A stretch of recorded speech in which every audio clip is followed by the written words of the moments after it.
Let's talk about Wilmington, North Carolina, shall we? I think we should. 3, 2, 1, lift off. You know, there's something about a festival that strips everything away. The noise of everyday life, the to-do list, the traffic. Yes, I said the traffic. And just for a moment, everyone is we're just people. Strangers become neighbors, neighbors become friends, and a city remembers why it loves itself. And Wilmington does that better than any place that I know. And today, we're going to talk about why. This is Port City Living, the show about life in Wilmington, North Carolina. I'm Bill Corbett. Before we get into today's episode, there's a couple of things coming up in the city that I think you might want to know about. Now, if you have never seen live theater in Wilmington, I'm about to give you the perfect excuse to go. The Wizard of Oz is playing at Thalian Hall April 10th through the 19th. Thalian is one of the oldest and most beautiful performing art venues in North Carolina. And if you've never seen the inside of this building, you are in for a treat. I had the opportunity to dance on Thalian stage back in the 80s when I was a kid, and it was something that I will always cherish. So, go see a production there. If it's not Wizard of Oz, it can be something else. There's plenty of things coming up this year, and I'll put the link to Thalian down in the show notes. The other big thing that's coming up is the Grand Dame herself. That's right, the North Carolina Azalea Festival. It runs April 8th through the 12th.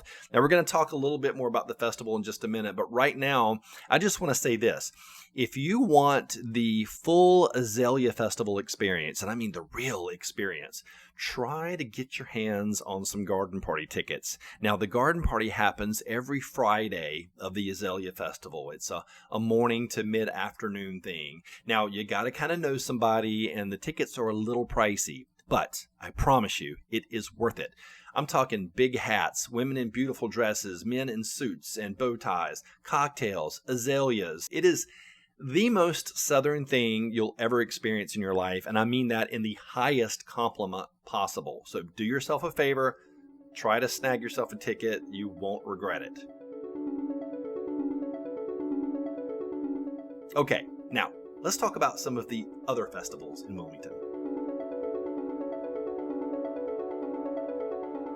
So I have a question I want you to sit with for a second.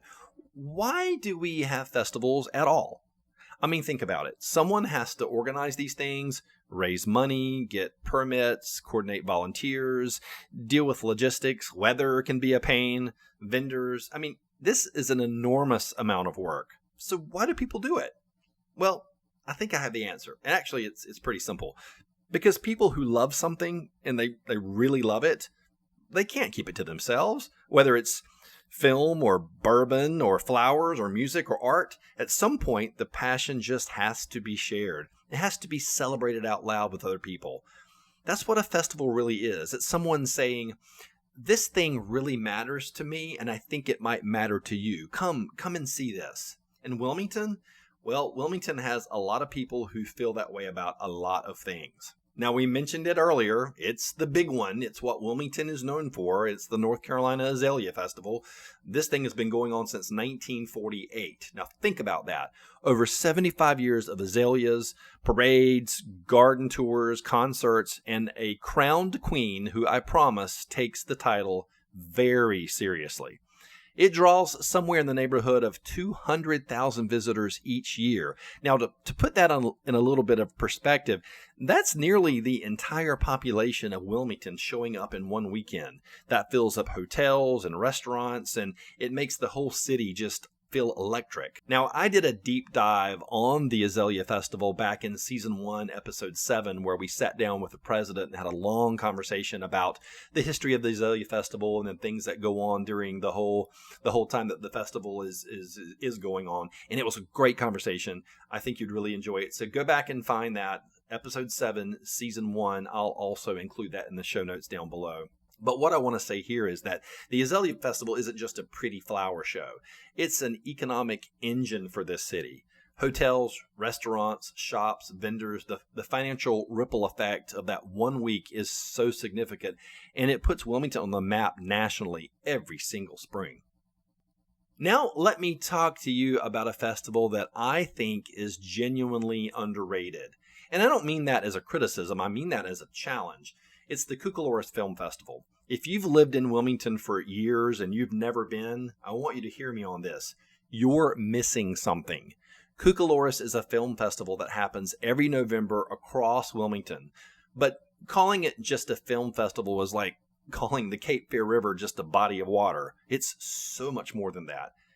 Every year, it brings together over 100 international and independent films, along with filmmakers, performers, artists from all around the world. And here's what makes it so special. More than 100 filmmakers show up, and they stay for their screenings. You can sit in the theater somewhere in a venue in Wilmington, watch a film, and maybe turn around and ask the person who created the film a question. That's remarkable for a city this size. And Movie Maker magazine has called this one of the coolest film festivals in the world. 3 years running now. Now, I'm not talking about the Southeast or just North Carolina. The world. That is huge. And yet, I bet a significant portion of people living right here in Wilmington have never even heard of it. The film screens movies all over the city, downtown venues, UNCW, various places. So not only are you watching films that might not normally get seen on a broad scale, you're also getting to see different venues across the city that you might not normally visit or even know exist. When I went several years ago, I got to watch the premiere of Precious, and it was a great experience. And that's what Cucaloris does. It puts you in front of films that you might not ever find or might not become huge grand slam hits, but it opens your mind up to other genres, which is so important. If you know about Cucaloris, you know. If you don't, well, you do now. So put it on your calendar for November. You'll thank me later. Okay, let's lighten it up a little bit. The Beer, Bourbon, and Barbecue Festival was literally just here in March. We missed it. It was March 14th and 15th. And if you did miss it, I'm so very sorry. But you can definitely put it on your calendar for next year because it will be back. This is exactly what it sounds like. It's celebrating beer, barbecue, and bourbon. And that's the whole pitch. And honestly, sometimes the simplest ideas are the absolute best. It was held down at the Live Oak Park Bank Pavilion Park grounds on the river. It was amazing. And the festival taps into something very real about Wilmington's culture. And we're going to talk about Wilmington's culture coming up in other episodes. But what I will say is Wilmington loves its craft beverages. We're going to talk about that too. And Wilmington has more breweries per capita than you would expect for a city this size. Yes, they actually do. And but events like this one, the Beer, Bourbon, and Barbecue Festival, is something that really celebrates the culture of what Wilmington is all about in such an enjoyable way. Now, if you want to understand the soul of what coastal Carolina is all about, not just North Carolina, but South Carolina, I mean, and you want to really understand it, then you've got to experience the Carolina Beach Music Festival. Beach music.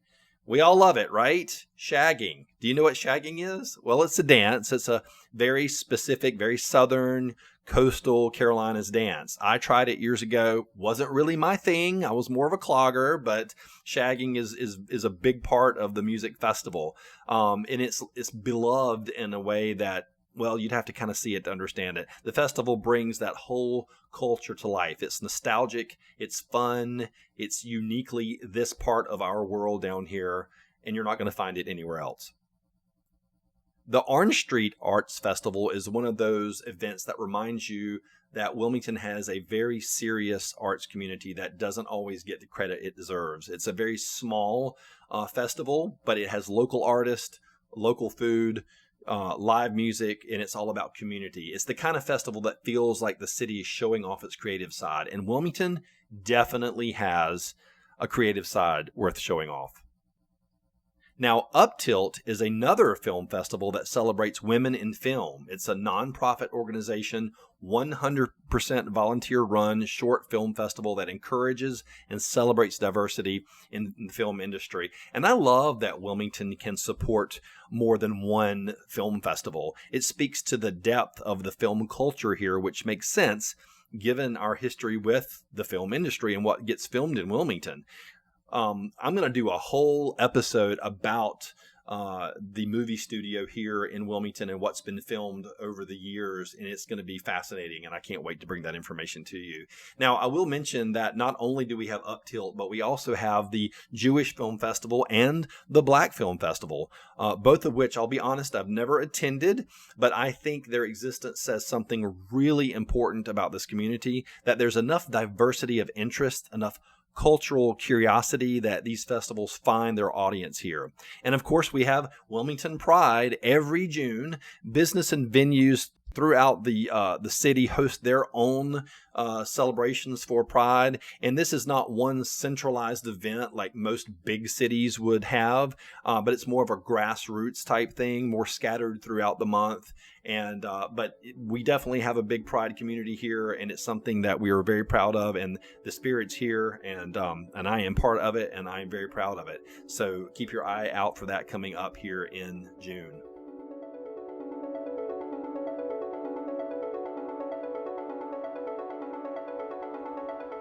Now, that actually brings me to something I want to say about all of the festivals and the people behind them. Every single one of these festivals and events exist because someone cared enough to make them happen. Volunteers, organizers, board members, people who spent months of their lives planning something so that their community can have one great weekend together.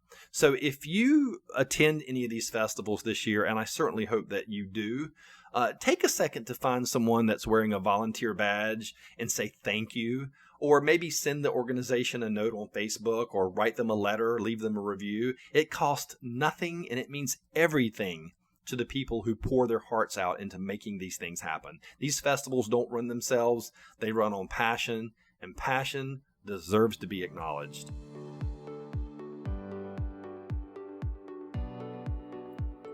Okay, we've talked about what these festivals are. Now let me tell you why they actually matter beyond the fun, because they're more than just fun, significantly more. Economically, festivals are engines.